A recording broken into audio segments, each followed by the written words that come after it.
ఎందుకనంటే రాజకీయాలలో విలువలు విశ్వసనీయత అన్న పదానికి అర్థం అది. ఎన్నికలు ఎప్పుడొచ్చినా కూడా అదే విలువలు అదే విశ్వసనీయత అన్న ఒకే ఒక్క పదం మీద మళ్ళీ వైఎస్ఆర్సీపీ మళ్ళీ అఖండ మెజారిటీతో మళ్ళీ గవర్నమెంట్. కానీ ఈసారి ఫామ్ చేసినప్పుడు మాత్రం ప్రజలకు చంద్రబాబు నాయుడు నైజం పూర్తిగా అర్థమైపోతుంది. కాబట్టి మనల్ని మళ్ళీ 30 ఏళ్ళు అక్కడే కూర్చోబెట్టే విధంగా కూడా ప్రజలు ఖచ్చితంగా అడుగులు వేస్తారన్న నమ్మకం నాకుంది. 16 నెలలు నన్ను జైల్లో పెట్టినారు. నా మీద కేసులు వేసింది కూడా మళ్ళీ ఎవరో కాదు, అటు కాంగ్రెస్ ఇటు తెలుగుదేశమే. నా పిటిషన్లో ఎవరు పిటిషనర్స్ అంటే అటు కాంగ్రెస్ ఎమ్మెల్యేలు ఇటు తెలుగుదేశం పార్టీకి సంబంధించిన నాయకులు. కేవలం రాజకీయంగా ఎదుగుతున్నాను అని ఒకే ఒక కారణంతో దొంగ కేసులు బనాయించారు. 16 నెలలు జైల్లో పెట్టినారు. కానీ ఏమైంది? బయటికి రాలా? ముఖ్యమంత్రి కాలా?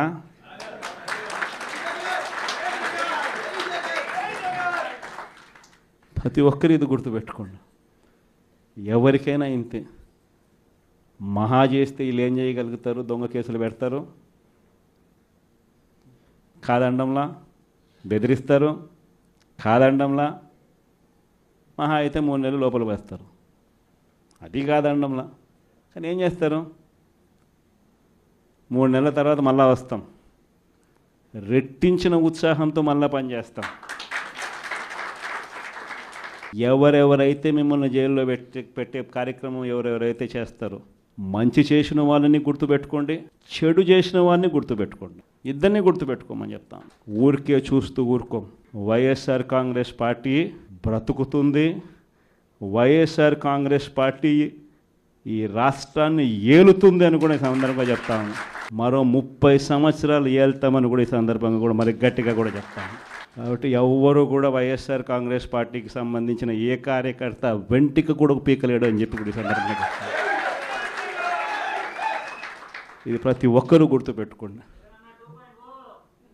ఒక్కటే గుర్తుపెట్టుకోండి, ఈసారి జగనన్న 2.0 కొంచెం వేరుగా కూడా ఉంటుంది.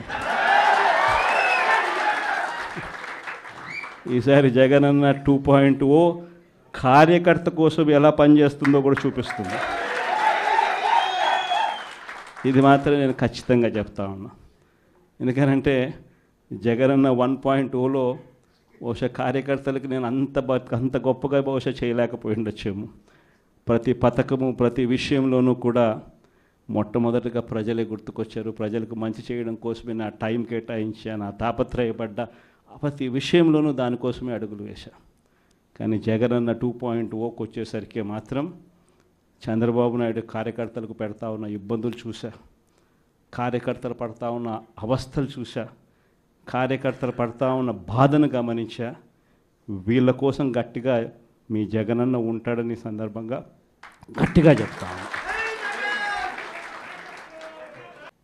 విజయవాడ లాంటి కార్పొరేషన్లో కూడా 49 స్థానాలు మనం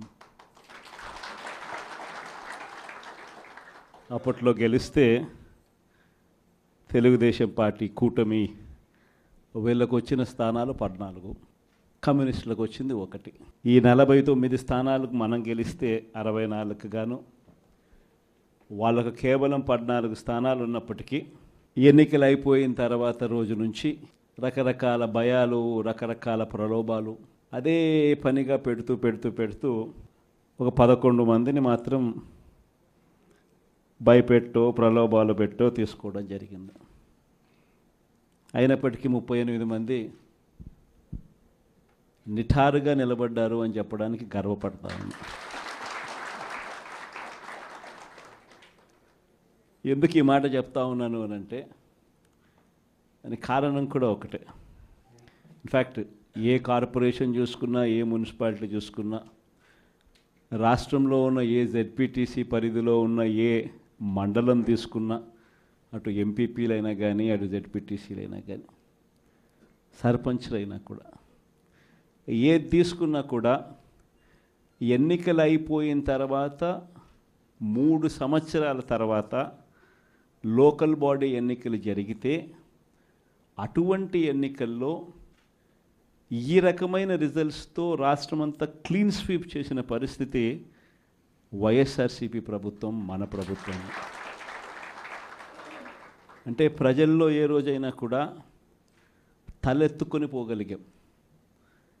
ప్రజలకు ఎన్నికల మేనిఫెస్టో అని చెప్పి ఏదైతే ఎన్నికల వేళ మనం ఏదైతే ఇచ్చామో చూపించామో, ఏదైతే చూపించి మనం ఓట్లు అడిగామో, ఆ ఎన్నికల మేనిఫెస్టోలో 99% హామీలను నెరవేర్చి ప్రతి నెల ఏ పథకం అమలు చేస్తూ ఉన్నామో బడ్జెట్ ప్రవేశపెట్టే రోజే సంక్షేమానికి సంబంధించిన క్యాలెండర్ కూడా రిలీజ్ చేస్తూ, ఇదిగో ఈ నెల ఈ పథకం, ఇదిగో ఈ నెల ఈ పథకం, ఇదిగో ఈ నెల ఈ పథకం అంటూ క్రమం తప్పకుండా ప్రతి సంవత్సరం ఎక్కడా కూడా ప్రజలకు నష్టం జరగకుండా, ఇబ్బందులు పడకుండా, క్రమం తప్పకుండా ఇచ్చిన ప్రభుత్వం ఏదైనా ఉంది అని అంటే అది దేశ చరిత్రలో ఒక వైఎస్ఆర్సీపీ ప్రభుత్వం మాత్రమే అని చెప్తాను. వైఎస్ఆర్సీపీ అన్న పార్టీ నిజంగా ఒక విలువల కోసం నిలబడిన పార్టీ.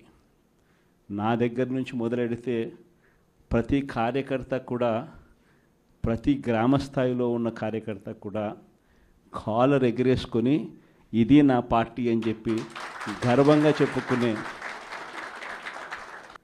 వాళ్ళకి ఏదైతే మనం చెప్పామో అది చేసి చూపించిన తర్వాతనే మనం ఓట్లు అడిగి గెలిచాము. కాబట్టి ప్రజల దగ్గర ఏ రోజు మన విలువ తగ్గల.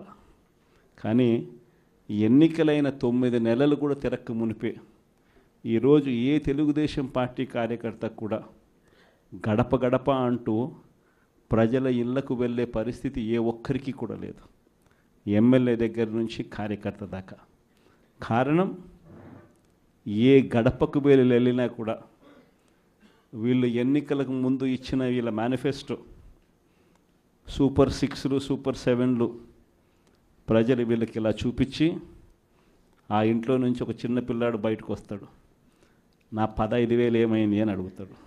ఆ ఇంట్లో నుంచి 2 పిల్లలున్నా 3 పిల్లలున్నా ప్రతి పిల్లాడు బయటకు వచ్చి ఆ తెలుగుదేశం పార్టీ ఇంటికి వచ్చిన తెలుగుదేశం పార్టీ నాయకుడిని, కార్యకర్తను ఆ పిల్లాడు కూడా ప్రశ్నిస్తాడు, నా 15,000 ఏమైంది అని.